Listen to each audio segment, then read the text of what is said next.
Nous allons faire dans cette émission un point sur le logement connecté et les seniors, où est-ce que nous en sommes concrètement, avec deux personnes, Alexandra Alibert et Jérôme Arbeau de la société Arborescence. Bonjour à tous les deux. Bonjour. Bonjour. Donc on va commencer par les hommes, si je suis bien mon prompteur, entre guillemets, je blague un peu. Jérôme, peut-être vous présenter et puis présenter Arborescence. Très bien. Donc, Jérôme Arbeau, donc, président de la société Arborescence, qui est en fait une start-up que l'on a créée il y a à peu près 2 ans de cela, sur ce qu'on appelle les objets connectés, puisque c'est un secteur qui est en pleine expansion et que c'est même le marché donc, de l'avenir. Et donc, Arborescence a pour vocation d'installer des objets connectés à la base essentiellement dans le monde, je dirais, tertiaire, puisque l'objectif est donc de pouvoir faire des économies avec les objets connectés. Mais très rapidement, on a eu un cas pratique qui était une personne qui est tombée chez elle vers l'heure de 19 heures à peu près, et qui a été ramassée le lendemain à midi. Voilà. Et donc, son fils m'a contacté un jour pour me demander si, avec les objets connectés, on aurait pu éviter que sa mère reste plus de nombreuses heures au sol, alors que cette dame avait prévu une assistance, il y avait même une téléassistance adaptée au logement.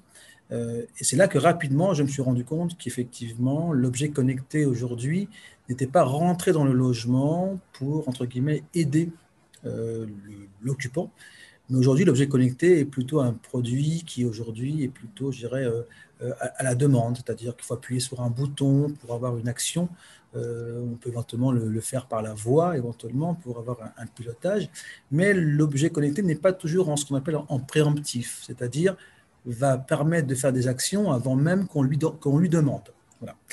Et donc, c'est à partir de ça qu'on a commencé à réfléchir sur comment l'objet connecté aurait pu intégrer le logement de cette personne et comment il aurait pu l'aider dans ce cas précis.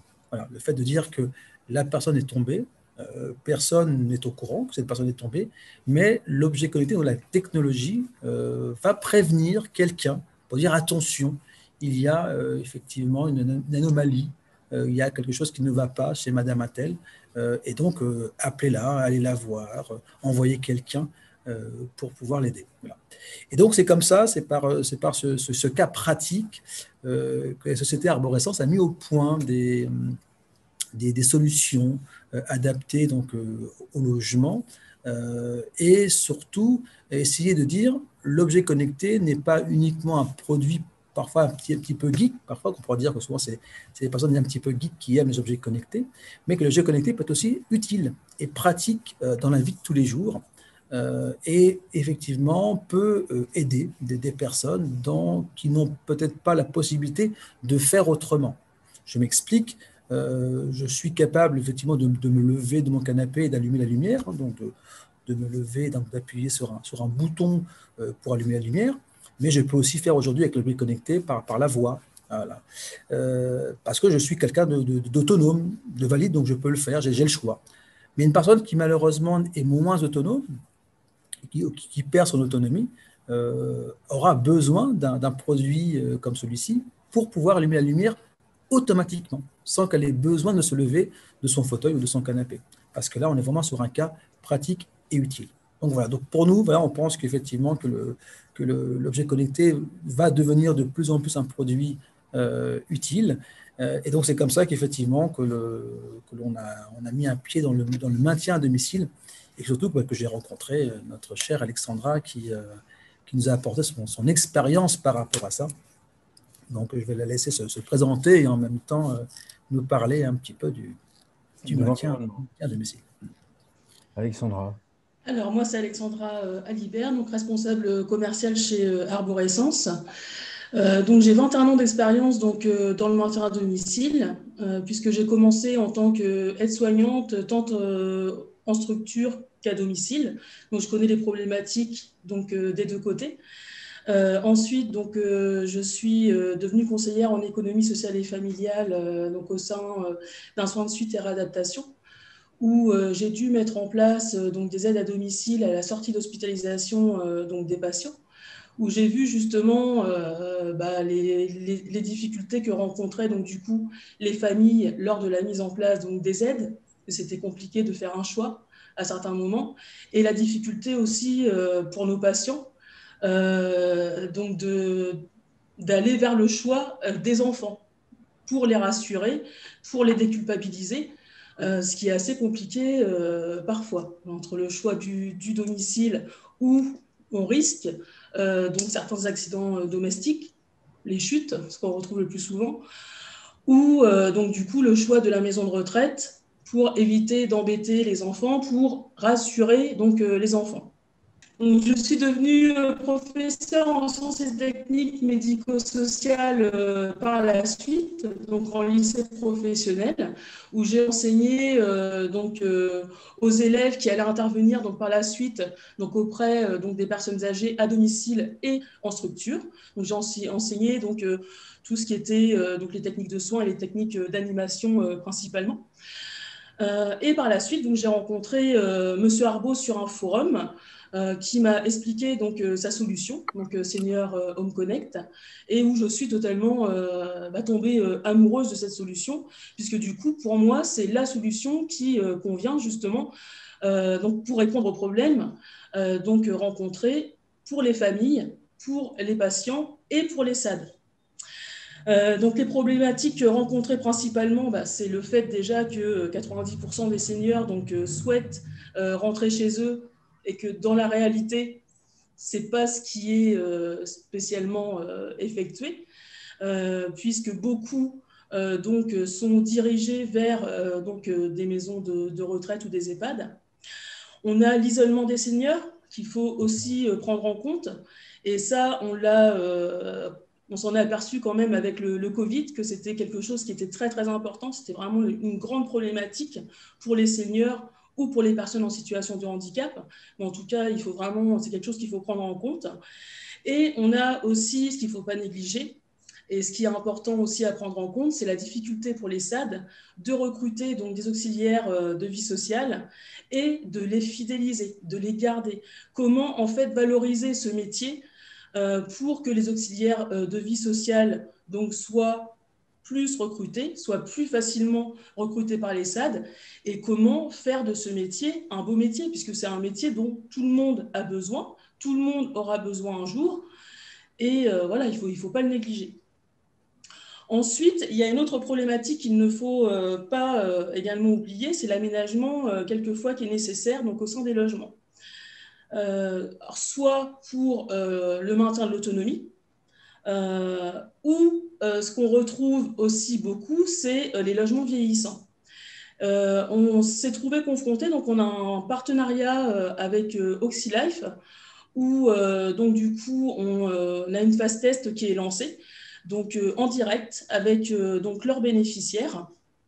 Et sur un logement, il y a eu un aménagement donc de la salle qui s'est retrouvé donc en chambre. Et donc du coup, le truc tout bête, c'est les interrupteurs. Les interrupteurs n'étaient pas à l'emplacement idéal lorsque la personne se levait, parce que du coup, ce qui était salle devient chambre. Oui. Donc ça, il faut aussi le prendre en compte, et ne pas oublier que la domotique, comme le disait Monsieur Arbaud tout à l'heure, c'est pas seulement le truc geek où on va appuyer sur un bouton puis ça va nous faire des trucs géniaux dans la maison, c'est aussi quelque chose qui va apporter de l'utilité et du confort dans les logements. Et un simple interrupteur avec de la domotique, il n'y a plus de problème. On appuie sur un bouton, un capteur s'aperçoit d'un mouvement, d'une présence, et l'éclairage s'allume. Ça, il vous en parlera tout à l'heure. Et je voulais faire un point aussi par rapport aux aides techniques.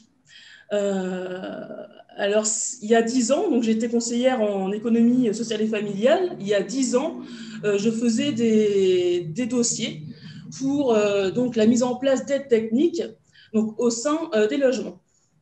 Aujourd'hui, je m'aperçois que si je devais revenir directement Donc, sur mon lieu professionnel, mon ancien lieu professionnel, je ferai aujourd'hui exactement la même chose qu'il y a 10 ans. Les aides technologiques ne sont pas prises en compte, et ça, je le déplore, puisque c'est quelque chose qui, pour moi, est donc la réponse aux problèmes que l'on retrouve au sein des logements. Peut-être donner des exemples d'aides techniques et donner des exemples d'aides technologiques, qu'on comprenne mieux. Alors, l'aide technique, ça va être par exemple donc les barres qu'on va retrouver, les barres de soutien qu'on va retrouver aux toilettes ou qu'on va retrouver donc au niveau des salles de bain, par exemple, au niveau des baignoires pour se lever. Donc, c'est bien d'avoir donc une aide pour se lever. Mais il faut le complémenter parce qu'une personne qui a une barre de soutien, elle peut aussi avoir la possibilité de ne pas arriver à se lever, même s'il y a une barre de soutien à côté. Et le fait de savoir, grâce donc au capteur, que la personne, ça fait une demi-heure ou ça fait 1 heure qu'elle est aux toilettes, on a une alerte, donc on reçoit une alerte, donc soit la personne de confiance, entre guillemets, qui est désignée, donc soit la famille, soit l'entourage, le voisin, une aide à domicile ou X personnes. Et donc à ce moment-là, donc, il y a une prise en charge qui est faite. Donc dans ce cas-là, l'aide technique. Dans ce cas-là, l'aide technique, c'est la barre de maintien. L'aide technologique, c'est le capteur qui indique que la personne âgée ou la personne, en fait, est depuis X heures aux toilettes, par exemple. Tout à fait. D'accord. Dans notre cas, oui. Après, il n'y a pas que ça, mais c'est un exemple. Un exemple. Voilà. Alors, au niveau justement des capteurs, donc on va avoir donc des capteurs qui vont être installés à des endroits stratégiques donc sur l'ensemble du logement. Donc ça va être les toilettes, ça va être la salle de bain, ça va être le lit, ça va être la cuisine au niveau du réfrigérateur, ça va être le salon selon les habitudes des personnes, donc sur une chaise, sur un fauteuil, sur un canapé. Et grâce donc du coup aux données qui sont relevées par les capteurs, on va pouvoir émettre donc du coup des alertes donc auprès des familles, de l'entourage, mais on va pouvoir aussi effectuer donc des indicateurs de vigilance.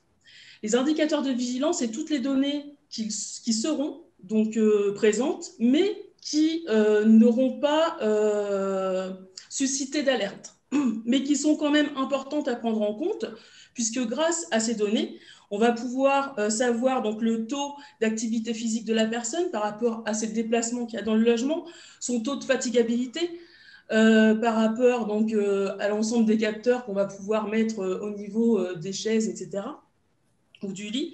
On va pouvoir aussi avoir le taux d'isolement. Est-ce que la personne est isolée? Est-ce que la personne reçoit des visites sur la journée? Est-ce qu'elle reçoit des visites quelques fois la semaine ou est-ce qu'elle ne reçoit aucune visite du tout? Au niveau du manque d'hygiène, est-ce que la personne va à la salle de bain ou pas? Au niveau des repas, est-ce que la prise de repas est régulière? Est-ce qu'il y a des sauts de repas? Est-ce que c'est plutôt des repas qui sont pris X fois dans la journée parce que la personne est atteinte de l'Alzheimer et qu'elle oublie qu'elle a déjà pris le repas? Et on va pouvoir, en plus, avec des objets connectés, tels qu'un gobelet, par exemple, mesurer l'hydratation dans la journée, ou avec ce qui existe aussi, des couches connectées, aussi connaître donc l'incontinence aussi des personnes. Donc il y a plein de choses qui existent qui font qu'aujourd'hui, on peut maintenir donc une personne à domicile avec justement en complétant les aides qui sont déjà existantes avec les aides technologiques. D'accord. Voilà. Donc Jérôme, là, vous allez nous expliquer quels sont les différents objets connectés qui existent. Et après, je vous poserai une question. Qu'est-ce qui fonctionne d'après vous et qu'est-ce qui ne fonctionne pas encore? C'est vrai qu'aujourd'hui, les objets connectés qui existent sont essentiellement des objets qui sont liés autour de l'éclairage et autour des volets roulants. Ça, ce sont des choses qu'on utilise beaucoup, ce qu'on appelle en domotique. Alors, pourquoi je vous parle de domotique? C'est parce qu'en fait, ce que les gens acceptent comme technologie qui rentre dans l'habitat, c'est essentiellement pour le confort. C'est-à-dire que les gens cherchent à être de mieux en mieux dans leur habitation. Et dans le cadre des seniors, on est exactement sur le même registre. On va faire rentrer de la technologie si ça m'apporte effectivement du confort. Donc aujourd'hui, on va avoir essentiellement des produits comme comme des détections de mouvements ou de détection de température pour le chauffage, par exemple, pour déterminer la température du chauffage dans la pièce et éventuellement programmer le chauffage adéquat, éventuellement allumer plus tôt le chauffage dans la salle de bain quand je me lève le matin pour avoir la bonne température dans ma salle de bain. Je vais avoir essentiellement des produits autour donc, de l'éclairage pour avoir un éclairage soit varié, soit un éclairage on-off. Varié, pourquoi? Parce que parfois le soir, quand je me lève, je ne veux pas avoir une lumière trop forte, donc je vais avoir une lumière tamisée. Donc l'objet connecté va permettre de me dire, je me lève la nuit, donc je vais allumer à 50% l'éclairage et me permettre d'aller aux toilettes tranquillement, sans pour autant, je dirais, y aller dans le noir. Parce qu'on s'est rendu compte que beaucoup de gens, par exemple, quand ils se lèvent la nuit, pour pas gêner leur conjoint, vont se déplacer sans allumer la lumière. Et dans le cadre de personnes seniors, là, on est carrément sur du danger parce que le fait de se déplacer sans lumière allumée peut produire une chute. Voilà. Donc, c'est vrai qu'aujourd'hui, les objets qui sont essentiellement utilisés dans le domaine du senior sont essentiellement dus à ce qu'on appelle du chemin lumineux, donc tout ce qui tourne autour de l'éclairage, du chauffage et bien sûr aussi donc du volet roulant, puisque ouvrir les volets roulants et fermer les volets roulants permet de faire rentrer, je dirais, donc de la lumière.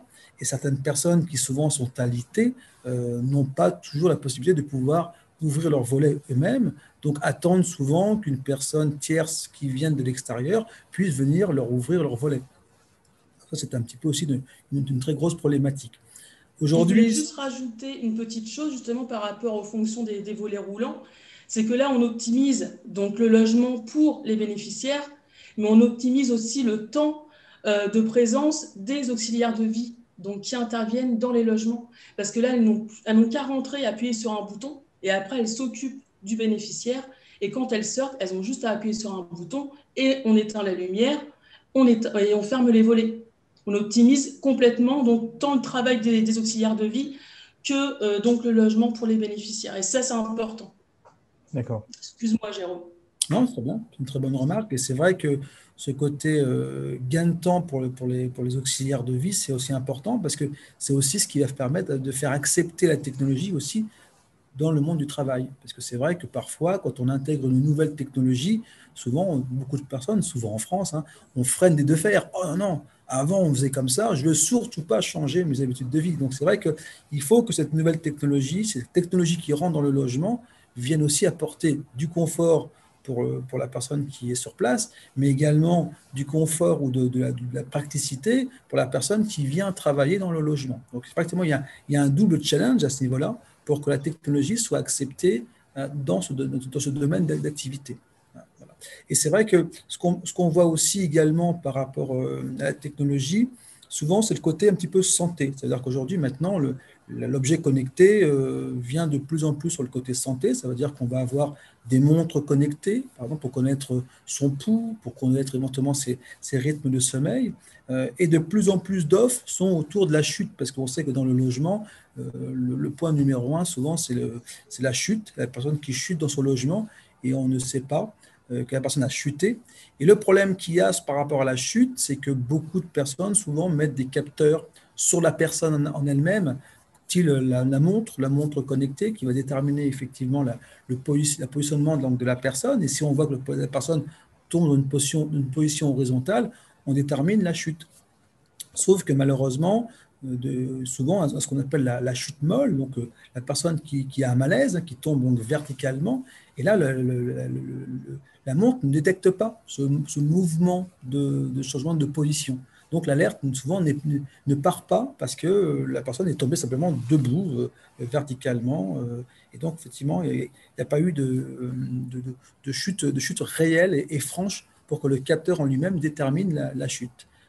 Certains ont même mis des capteurs donc, directement dans les plaintes pour déterminer effectivement la position horizontale, mais bien sûr, le coût est trop important d'équiper l'ensemble du logement de plaintes connectées pour pouvoir effectivement déterminer une position horizontale d'une personne sur un sol.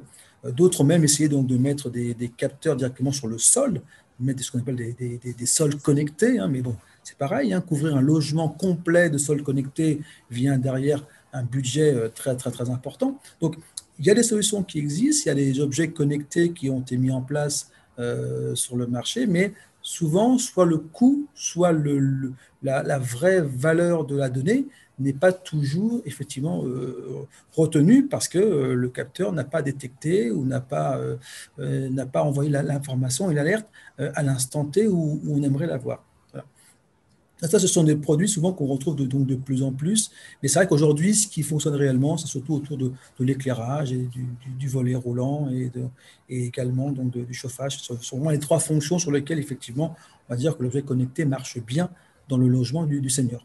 C'est pour ça que nous, derrière, on a été beaucoup plus loin par rapport à ça. On s'est dit, on ne va pas faire exactement la même chose, on ne va pas faire du capteur simplement pour, au moment où il y a une action derrière, il y a, plutôt qu'il y a une perception derrière, il y a une action, mais on va essayer de comprendre les habitudes de vie de la personne et envoyer une information par rapport aux habitudes de vie. C'est-à-dire que, en règle générale, un senior a toujours une vie plus ou moins réglées. Donc, on sait que les heures de lever, les heures de coucher sont sensiblement les mêmes, à part quelques exceptions. Voilà. Et donc, le fait d'observer effectivement ces habitudes de vie va permettre de renseigner une intelligence qui va, elle, derrière, envoyer une alerte au moment où les habitudes de vie vont commencer à changer. Et comme je disais tout à l'heure, effectivement, Alexandra, également, c'est que c'est vrai que ces habitudes de vie vont aussi permettre de démontrer que la personne se dégrade au fur et à mesure du temps.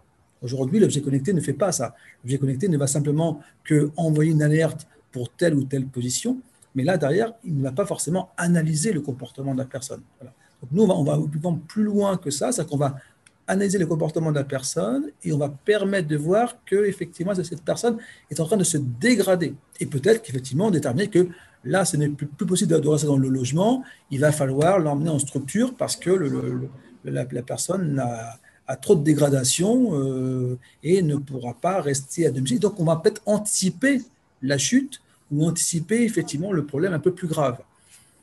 Ça, je laisserai Alexandra parler un petit peu de la partie un peu plus extrême, qui sont les personnes plus vigilantes, plus en détresse, qui sont les gens qui sont atteints d'Alzheimer, par exemple, qui ont une intention un peu plus particulière, parce que là, on est sur une sorte de pathologie qui est beaucoup plus grave, qui peut arriver sur des choses de la vie de tous les jours beaucoup plus importantes qu'une simple chute. Ça peut être le gaz qui reste ouvert, ça peut être l'eau qui reste ouverte. Et là, aujourd'hui, si on n'a pas des objets connectés intelligents qui vont déterminer la consommation de gaz ou déterminer éventuellement la consommation d'eau et pouvoir éventuellement couper les arrivées d'eau ou de gaz s'il y a une consommation excessive ou anormale, et ben malheureusement, on peut arriver effectivement à des problèmes beaucoup plus graves. Si on prend certains points, de votre point de vue, la détection de la chute, on en est où? Est-ce que c'est fiable, pas fiable? Comment est-ce que vous voyez la situation, par exemple, sur ce point-là?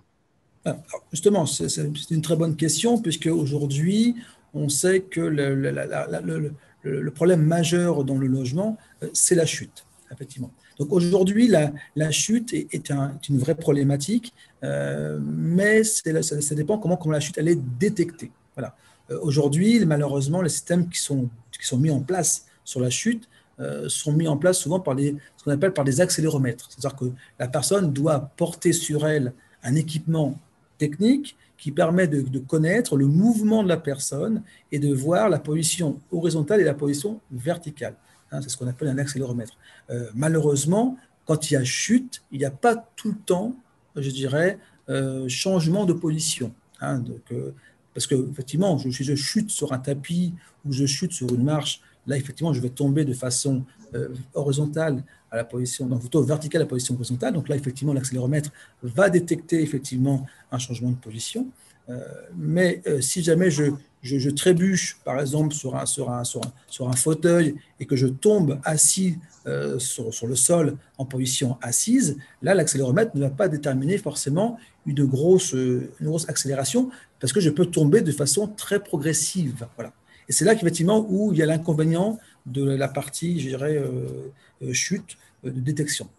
Après, il y a une deuxième problématique, c'est l'Alzheimer qui souvent n'aime pas porter sur lui quelque chose et malheureusement, souvent les gens vont retirer l'élément qui entre guillemets, déterminer la chute, ils vont le retirer, soit parce qu'ils vont prendre une douche, ils vont estimer qu'effectivement que le produit n'est pas étanche, alors que le produit est peut-être étanche, mais les gens vont le retirer en pensant de ne pas l'abîmer. D'autres vont le retirer pour ne pas l'appuyer ou l'abîmer pendant leur sommeil.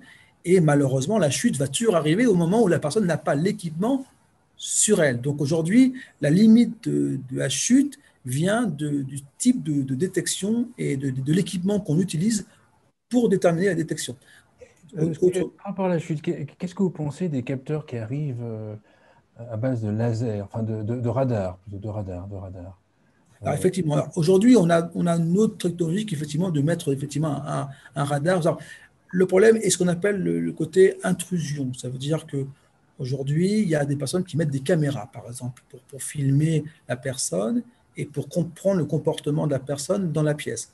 Ce phénomène de caméra, effectivement, crée un problème d'intrusion dans la vie de tous les jours, parce que la personne, elle est filmée et que beaucoup de gens ne veulent pas être filmés. Donc, le côté de pas filmer, c'est éventuellement de mettre des radars aujourd'hui pour déterminer le passage devant le radar et donc de déterminer effectivement la personne qui se trouve dans la pièce.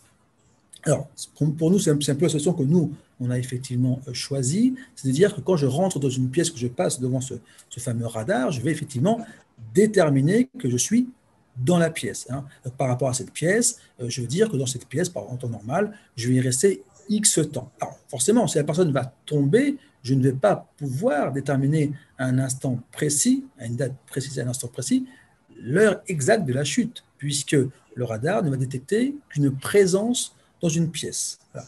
Ça, c'est un petit peu aussi la problématique par rapport à la chute. Après, il y a un autre type de radar, qu'on appelle des radars infrarouges, c'est-à-dire qu'on va déterminer qu'il y a une personne, quelque chose de chaud dans la pièce, et tester évidemment qu'il y a du mouvement dans la pièce, et que si effectivement le mouvement n'existe plus, effectivement, mais que la personne est toujours dans la pièce, là, on va estimer qu'effectivement qu'il y a une chute. Mais ce sont que des suppositions et des prédictions qui vont être faites par ce qu'on appelle une intelligence artificielle, qui va analyser le comportement de la personne et qui va dire, oui, effectivement, la personne est dans cette pièce, je la vois bien, grâce à l'infrarouge, je peux la déterminer, et elle ne bouge pas. Voilà. Après, si elle regarde un bon film dans son canapé et qu'elle ne bouge pas, ce n'est pas forcément qu'il y a une chute. Voilà, donc c'est vrai que la chute est vraiment un point très important, c'est vraiment la pierre angulaire du maintien de missiles, parce que c'est ce qui arrive le plus souvent dans les logements. Et comment déterminer la chute? Effectivement, aujourd'hui, on n'est pas encore au point par rapport à ça. On n'a pas vraiment de... C'est là où je voulais avoir votre avis. Sur d'autres, par exemple, l'hydratation, est-ce que, la même question, comment est-ce qu'on mesure qu'une personne se déshydrate ou pas? Et est-ce que, d'après vous, c'est au point à l'heure actuelle? Alors, c'est vrai que l'hydratation, c'est une très très bonne question, parce que c'est un des points importants dans la vigilance d'une personne âgée. Et aujourd'hui, comment on la détermine? Essentiellement, c'est parce qu'on a ce qu'on appelle des gobelets connectés. Voilà. Aujourd'hui, la solution qui est préconisée, c'est effectivement d'avoir un gobelet qui est dédié à l'hydratation, dans lequel on va mesurer le niveau hydrique et vérifier que la personne va boire ou ne va pas boire dans la journée. Voilà. Nous, on va un petit peu plus loin que le simple objet connecté, que le simple gobelet connecté. On va aussi regarder également la consommation du compteur d'eau. Donc, on va associer les deux pour voir effectivement si la personne consomme de l'eau, quand, à quel moment et de quelle façon, pour pouvoir aussi analyser cette partie-là. Mais c'est vrai qu'il va falloir faire un circuit très court pour dire à la personne, vous devez absolument boire par le gobelet connecté. C'est sûr que si la personne se met à boire avec un verre normal, on ne pourra pas calculer effectivement cette différence hydrique. Donc, il y a effectivement des habitudes à mettre en place par rapport à la personne. Dire, voilà, à partir de maintenant, il y a un gobelet sur lequel on va boire. Certains gobelets sont même carrément, je dirais, été étudiés pour que si la personne prend l'eau et le jette sans le boire, on peut savoir que la personne a jeté l'eau du verre et ne l'a pas bu normalement. Donc, on va pouvoir déterminer si l'eau a été bue par le verre connecté. Voilà. Mais c'est vrai qu'il va falloir modifier un petit peu les règles de vie de la personne pour lui dire qu'à partir d'aujourd'hui, il va falloir que tu boives dans ce verre connecté pour qu'on puisse déterminer le nombre de boissons qu'elle prend par jour. Voilà. C'est vrai qu'on nous, on associe ça avec le compteur d'eau pour être sûr que la personne, effectivement, consomme de l'eau en dehors des repas, etc., allume son robinet, etc. Donc, C'est l'association des deux que ça fonctionne. C'est en fait, si on oui, faisait que le verre ou alors que la mesure de l'eau, ça marcherait pas. ça ne marcherait pas. Non. Il va pouvoir associer les deux pour vraiment être conscient que la personne consomme de l'eau. D'accord. Même question, là, vous m'avez tendu des perches, hein. Oui. Sur la la même question sur la prise de repas. Comment est-ce qu'on peut mesurer avec des objets connectés la prise de repas? Alors, la prise de repas, c'est vrai que c'est important de comprendre comment la personne s'alimente. Soit, effectivement, elle a ce qu'on appelle un portage de repas.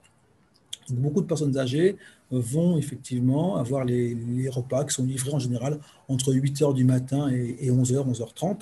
Voilà, et donc la personne va livrer directement les repas dans le réfrigérateur. Donc là, on va venir mettre un capteur directement sur le réfrigérateur et on va savoir que la personne a ouvert son réfrigérateur. J'ai le cas effectivement aujourd'hui sur une personne qui a fait intervenir une société de maintien à domicile. Cette personne, bon, était un petit peu fatiguée, a des petits problèmes de dos, donc malheureusement dort souvent. La jeune femme vient le matin, lui prépare son repas et le met directement dans le frigo. Et puis après, elle part, parce que la personne est en train de dormir. Cette personne se lève, elle ne sait pas que le repas est préparé, et donc elle ne va pas réouvrir le réfrigérateur. Et on apprend effectivement quelques semaines après que pendant plusieurs jours, cette personne-là n'a pas mangé, parce que le réfrigérateur n'a pas été ouvert. Voilà. Donc, qu'il y ait un portage de repas ou que ce soit une personne qui vienne à domicile lui préparer le repas, il faut effectivement que le circuit soit le même pour que nous, derrière, on puisse placer le capteur directement sur le réfrigérateur. Et quand effectivement la personne va ouvrir son réfrigérateur pour s'alimenter, effectivement, on va savoir que la personne effectivement a ouvert et a consommé son plat. D'accord. Même question avec le manque Oui. d'hygiène. Comment est-ce qu'on fait pour mesurer le manque d'hygiène à domicile d'une personne des capteurs, des objets connectés? C'est ça. Voilà, le manque d'hygiène, c'est simplement l'accès à la salle de bain. D'accord. Voilà. C'est-à-dire Voilà. qu'on va mettre un capteur de mouvement dans la salle de bain et on va déterminer le temps de passage D'accord. par la salle de bain. Et ça, on le voit, comme le disait très bien Alexandra, sur le déploiement qu'on a fait. Effectivement, on voit des personnes effectivement, qui ne vont pas dans la salle de bain. Oui. Voilà. D'accord. Et ça veut dire qu'effectivement, que s'il n'y a pas une personne qui vient leur faire la toilette tous Oui. les jours, et ben, ces personnes-là effectivement, ne vont pas se laver. Et donc, il va y avoir un manque d'hygiène forcément derrière, quoi. Voilà. Autre question qui m'intéresse, d'une manière générale, les installations que vous faites, le système s'appelle Senior Home Connect, j'ai compris. Oui. Voilà. À quel moment ce système-là, enfin, ces capteurs, ces objets connectés sont installés? Puis après, est-ce que c'est la famille ou la personne âgée qui le demande? À quel moment? Qu'est-ce qui déclenche l'installation de Senior Home Connect? Peut-être Alex, tu peux peut-être Oui. répondre à ça? Ah, bon, ouais. Alors nous, on priorise donc les partenariats avec les SAD. D'accord. Et donc, c'est une aide complémentaire que les SAD peuvent proposer donc, aux familles ou aux bénéficiaires qui en ont le besoin, puisque les auxiliaires de vie, donc, en général, sont les personnes qui connaissent le mieux donc, les bénéficiaires justement sur ces points, donc autant pour l'hygiène, pour la prise des repas, pour l'entretien du logement, pour les heures de lever, les heures de coucher, etc. Et donc, du coup, je ne me rappelle même plus la question, Non, excusez-moi, là, je fais n'importe quoi. la question, c'est. Attends, je suis enfin, juste une petite coupure là. La question, c'est qu'est-ce qui déclenche l'installation de Senior Home Connect? C'est Et une donc, chute? du coup, oui. C'est les aidants qui ont peur, qui imposent ça à leurs personnes âgées? Qu'est-ce qui déclenche l'achat ou l'installation? Alors, c'est donc les SAD qui proposent donc du coup aux familles et aux personnes âgées, aux bénéficiaires, donc par rapport donc aux besoins toujours des bénéficiaires. Alors, ça peut être soit le besoin, là, donc la personne donc risque de chuter ou il y a besoin, entre guillemets, d'une surveillance parce qu'on se pose des questions justement sur le manque d'hygiène où on se pose des questions donc, sur la prise régulière des repas. Donc, du coup, Senior Home Connect va pouvoir donc, justement donc vérifier justement ces points. Ou ça peut être aussi donc, les fonctions domotiques. Une personne qui est encore donc assez autonome, qui commence un peu à fatiguer par rapport aux gestes de la vie quotidienne, mais qui peut encore donc, se mobiliser, faire sa toilette, etc. Et donc, les fonctions domotiques seules vont pouvoir lui permettre aussi de moins fatiguer, de ne pas justement sortir pour fermer les volets, de ne pas faire tout le tour de la maison pour fermer les éclairages, etc. D'accord, d'accord. Il y a deux visions. Il y a la vision sécurité et la vision domotique ou l'ensemble, d'accord. En selon fait, les bénéficiaires. Senior Home Connect, vous l'installez une fois que le problème a lieu. C'est ça. C'était ça aussi le but de ma question. C'est une fois qu'on a détecté le problème, que le service à domicile ou la famille a détecté un problème, là, il y a un intérêt pour installer ce genre de solution. En prévention, pour l'instant, la population n'accepte pas en prévention d'installer ce type de solution. Voilà, donc c'est pour ça qu'on a mis en place donc, les fonctions domotiques qui sont là D'accord, justement donc, d'accord. pour En optimiser le prévention. logement sans parler sécurité. Parce que D'accord. là, oui, au niveau de l'acceptabilité, ça peut être compliqué. Oui, d'accord. Donc, oui, oui, effectivement, la domotique est un moyen d'aller plus dans la prévention. Et après, j'imagine que se rajoutent des éléments sur le côté plus handicap de la personne. Alors que si on passait directement aux handicaps de la personne, on aurait plutôt plus de refus en fait d'installation de ce type de solution.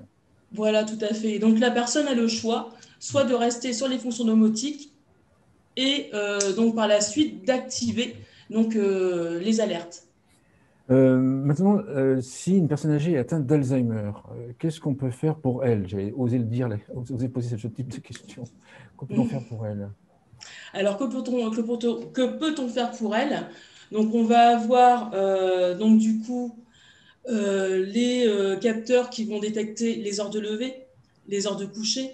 On va savoir si elle s'est alimentée. On va savoir si elle s'est rendue à la salle de bain et combien de temps elle est restée à la salle de bain. Savoir si donc elle a fait sa toilette. Savoir donc si elle s'est rendue aux toilettes ou non. On va savoir combien de temps elle est restée sur le canapé ou sur le fauteuil ou sur la chaise selon ses habitudes de vie. On va savoir si elle a reçu de la visite et on va pouvoir identifier donc les personnes qui rentrent.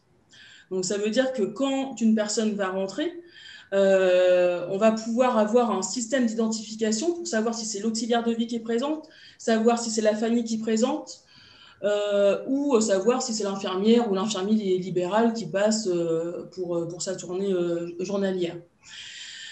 En plus de ça, donc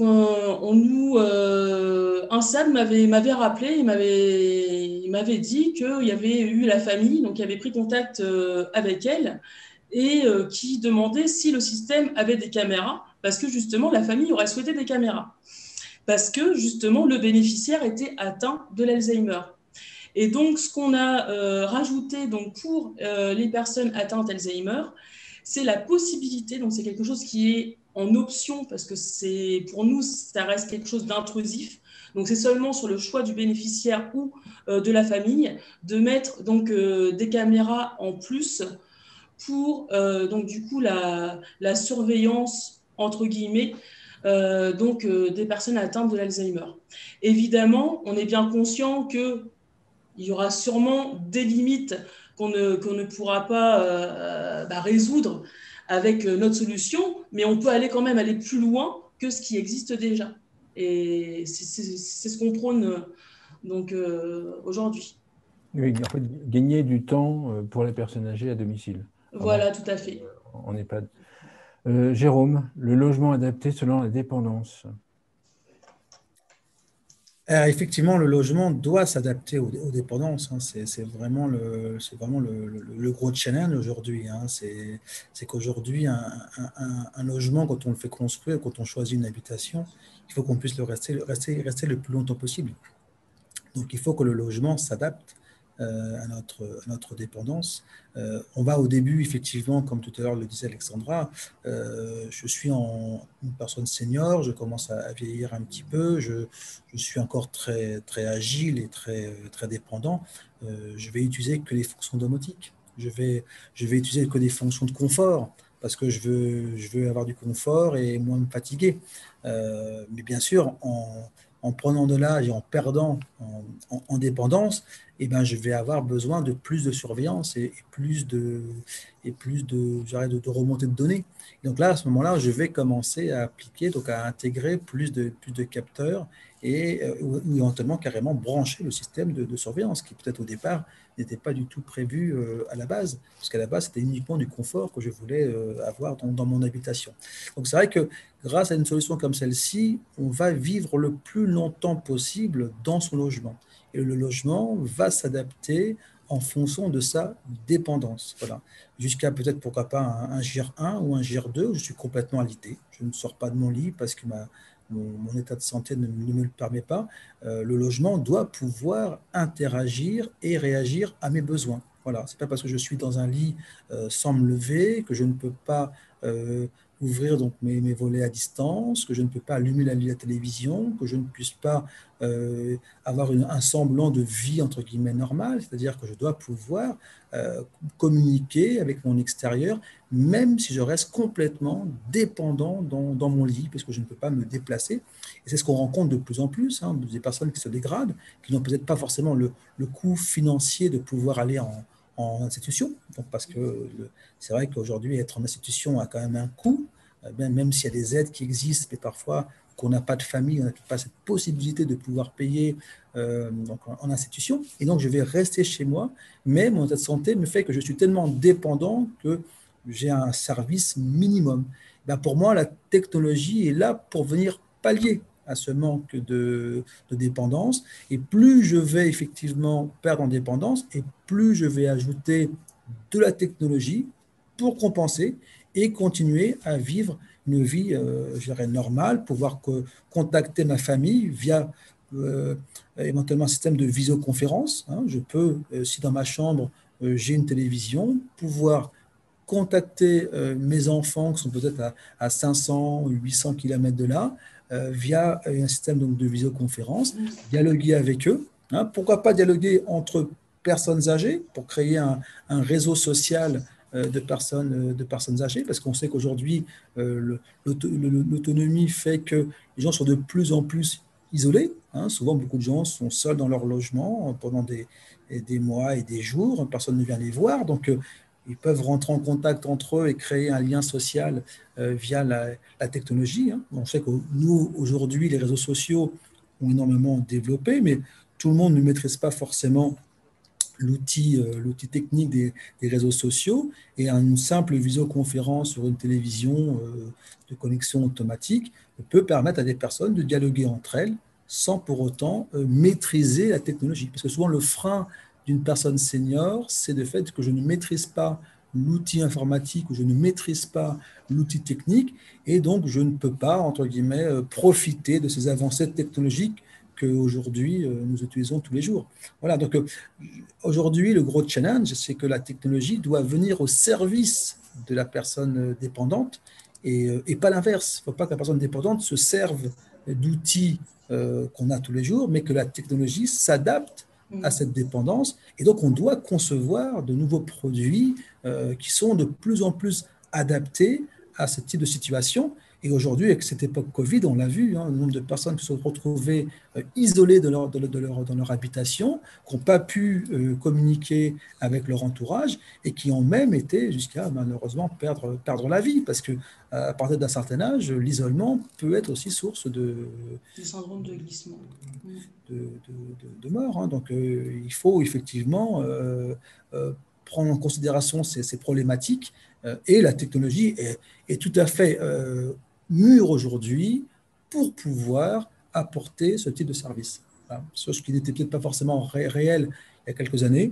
Aujourd'hui, plus on avance dans le temps et plus la technologie est suffisamment mûre pour pouvoir permettre à une personne dans un logement de pouvoir vivre normalement, même si je suis simplement en GIR 1 ou en GIR 2, alité toute la journée, je ne peux pas bouger, voilà, je suis bloqué dans mon lit. Eh ben, il existe aujourd'hui des technologies qui permettent de pouvoir voilà, faire ce qu'on veut. Bien sûr, on ne pourra peut-être pas bouger, peut-être que demain, on aura peut-être des objets qui nous permettront de bouger, de nous mouvoir seuls, hein, peut-être On aura peut-être des fauteuils roulants qui pourront se déplacer tout seuls, géolocalisés, etc., qui pourront nous permettre de sortir de l'habitation, etc. Donc, ce sera peut-être l'avenir qui va nous apporter tout ça. Et peut-être même qu'il y aura une interaction beaucoup plus importante au niveau de l'objet connecté, puisque aujourd'hui, l'objet connecté, entre guillemets, réagit à des stimuli. Demain, l'objet connecté devra proposer des choses à la personne. J'estime qu'aujourd'hui, il fait beau, j'estime que vous devriez sortir. Donc, voulez-vous que j'appelle une personne pour venir vous sortir dans le parc? Voilà, donc c'est pas des choses comme ça. Donc aujourd'hui, de plus en plus, on va tendre vers cette intelligence artificielle qui va apporter du confort et du service à la personne dans le domicile, et les objets connectés seront effectivement là pour pouvoir faire fonctionner ce système, hein, et permettre à la personne de vivre normalement jusqu'à un point, on ne le sait pas, parce que peut-être qu'à un moment donné, on ne pourra pas forcément maintenir à domicile la personne. Mais aujourd'hui, quand on voit le trois quarts des personnes qui sont obligées de partir en institution, on pourrait les garder à domicile en apportant du confort et en apportant bien sûr de la technologie pour pouvoir les maintenir à domicile. Une conclusion à l'émission? En conclusion, moi je dirais que maintenir à domicile sans technologie, c'est très difficile. C'est-à-dire qu'aujourd'hui, c'est un petit peu le gros challenge, puisqu'on voit que les personnes, alors c'est peut-être l'époque Covid qui veut ça, mais on voit qu'aujourd'hui, les personnes veulent rester chez eux. On sait que 90% des personnes âgées aimeraient rester à domicile et vieillir à la maison. Donc je pense qu'effectivement, il faut changer les paradigmes et emmener la technologie donc dans l'habitation, rendre le logement connecté et bien sûr, derrière, permettre aux personnes de rester le plus longtemps possible chez elles. Super, merci Alexandra Alibert et Jérôme Arbaud. Vous êtes de la société Arborescence. Merci beaucoup. Merci bien. Merci.